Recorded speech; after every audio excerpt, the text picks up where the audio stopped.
The story with Sapporo goes back to 2019, and we were doing a strategy session looking at the beer market, looking at the trends that were going on, looking at what the opportunities were in the future.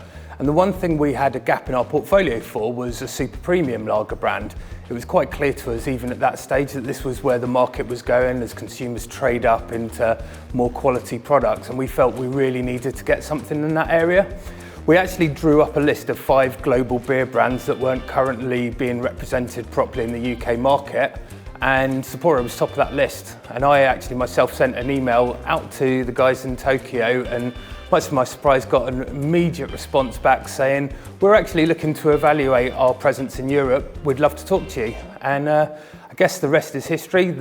Obviously the pandemic happened in between that made this whole process take a lot longer, and we didn't end up launching Draft Sapporo till last year, but it's been received really, really well. We're in some pretty prestigious bars and restaurants in the UK, particularly in London, and yeah, it seems to be working really well, and it's fit that gap in the market perfectly.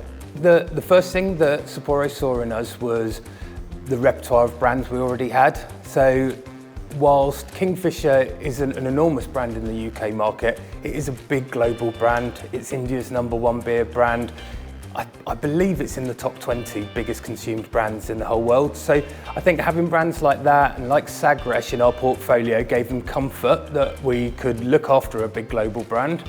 I think from that point on, they could see the passion that we had for the brand. They knew that we loved it. They could see from the very first meetings how we understood why Sapporo was so good and what separated it from other beer brands.